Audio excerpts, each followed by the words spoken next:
Sejam bem-vindos a mais uma CF Comentada. Eu me chamo Rita Albino, sou aluna do 4º ano do curso de Direito do Unisal Lorena e hoje nós vamos falar sobre o inciso 38 do artigo 5º da nossa Constituição Federal. O inciso 38, ele está dentro do título 2 da nossa Constituição, que vai lá do artigo 5º até o 17, que vai tratar dos direitos e garantias fundamentais. Mais precisamente dentro do capítulo 1, que vai falar sobre os direitos e deveres individuais e coletivos. E o que diz a letra de lei desse inciso? Ela diz que é reconhecida a instituição do júri com a organização que lidera a lei assegurados: a linha A, a plenitude de defesa; a linha B, o sigilo das votações; a linha C, a soberania dos veredictos; e a linha D, a competência para o julgamento dos crimes dolosos contra a vida.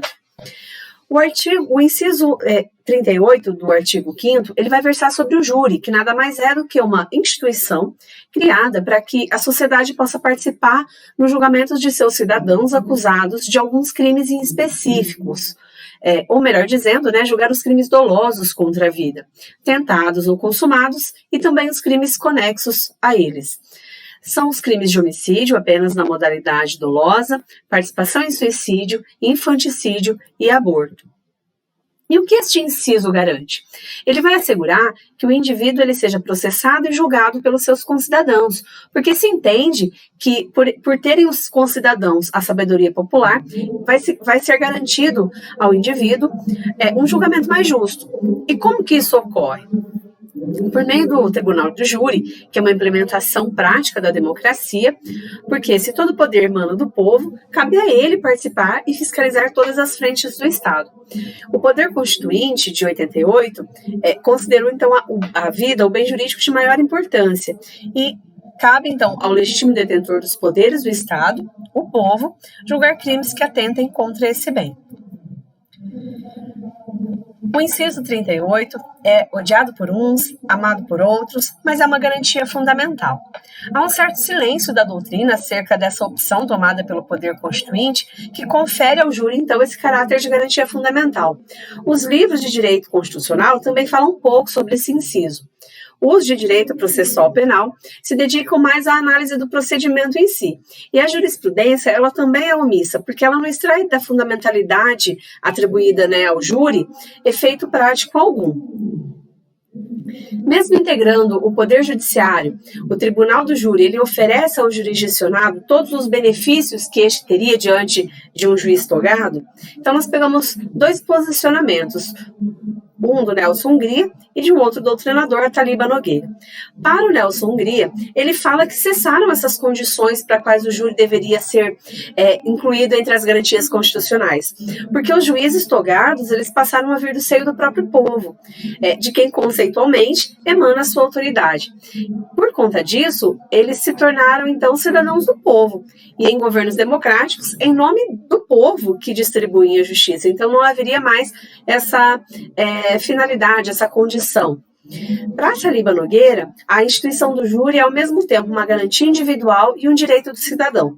Garantia individual porque ninguém, mesmo nos dias de hoje, nega o direito de ser o acusado julgado pelos seus semelhantes. E direito individual porque reconhecem ao acusado o direito de ser julgado acima das normas inflexíveis e rígidas da lei, a quem o juiz togado ele está obrigado. É o que nós vamos ver mais adiante. Lá na linha A, que fala sobre a plenitude de defesa, deixa isso bem claro, porque são permitidos todos os meios possíveis de defesa para convencer esses jurados, Argumentos jurídicos, ou seja, a lei, mas também argumentos não jurídicos, religiosos, de cunho moral, político, entre outros. Já na linha B, vai falar sobre o sigilo das votações, que contempla o ato de votar, este sim constitucionalmente assegurado, e não o resultado do voto, que deve ser público. Mas será que a exposição de um veredicto unânime afetaria esse princípio constitucional? Guilherme Nutti diz que é importante que o juiz encerre a votação sempre que ele encontrar 4 votos no mesmo sentido. Ele afirma ainda que essa também é uma orientação da Lei 11.689 de 2008.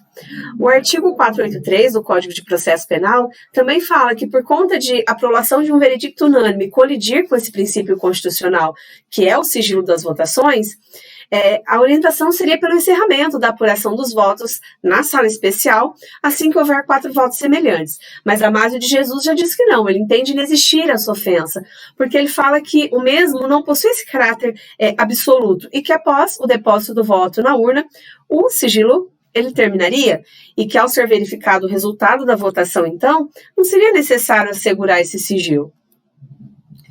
A linha C fala sobre a soberania dos veredictos, e essa linha é a alma do Tribunal Popular, porque assegura ao júri o efetivo poder jurisdicional, e não uma simples prolação de um mero parecer que poderia ser rejeitado por qualquer outro magistrado togado. A afirmativa de que o veredicto é soberano não é senão outra coisa do que conferir a ele o poder absoluto, acima do qual inexiste outro capaz de modificá-lo. Mas como que o tribunal concilia o princípio da soberania dos veredictos com um duplo grau de jurisdição? Lá no artigo 593, inciso 3º do Código de Processo Penal, a gente vai ver isso. A mitigação, né, do duplo grau de jurisdição é feita para manter a soberania dos veredictos. Como que é feito isso? É estabelecido um rol taxativo que cabe interposição de apelação. A Amália Gomes Apala, uma doutrinadora, ela fala que o princípio constitucional da soberania dos veredictos expressa esse desejo do legislador constituinte de erigir o júri como última instância na decisão dos crimes de sua competência. A determinação constitucional, ela não vai proibir a pluralidade de julgamentos, mas vai estabelecer essa impossibilidade, né, de outro órgão do Poder Judiciário modificar essa decisão que foi proferida pelo júri. Mas existe uma exceção? Sim, a revisão criminal. Nesse caso, a jurisprudência e a doutrina, elas vão aceitar que o tribunal competente para o julgamento dessa ação absolva, desqualifique, desclassifique, anule também o julgamento ou altere a pena. Logo, é possível a gente concluir que o trânsito em julgado de um tribunal do júri, ele não impede a reanálise posterior, desde que isso seja feito sempre em benefício do réu. Em caso de uma absolvição, então, o tribunal ele vai decidir diretamente na revisão criminal e não vai ser necessário submeter o caso a um novo julgamento pelo júri. E a linha D, que fala sobre a competência para o julgamento dos crimes dolosos contra a vida, que não é um rol absoluto, porque a ampliação desse rol ele pode ser feita através de uma lei ordinária, contudo, se esse crime conexo também será também submetido a um julgamento perante a instituição do júri.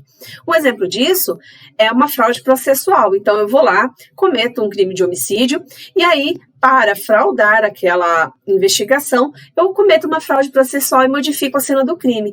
A fraude processual sozinha, ela não configura, ela não vai a júri popular. Mas como ela está dentro de um outro crime doloso contra a vida, o homicídio em caráter doloso, ele vai a júri popular, a fraude processual é um crime conexo e também vai a júri junto com esse outro crime.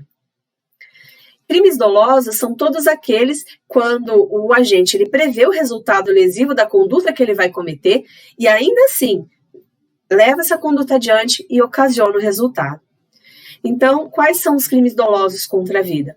O homicídio, vale dizer que apenas na modalidade dolosa, a participação, né, instigação do suicídio, o infanticídio, que é quando a mãe em estado de puerpério, né, comete, né, mata o seu filho, e o aborto. E como que o inciso 38 ocorre na prática? Então, o cidadão, sob juramento, é quem decide sobre o crime. A decisão do jurado ela é de acordo com a sua consciência e não segundo a lei. Por isso que se diz que tem esse caráter mais, talvez, que favoreça, né, o indivíduo no julgamento.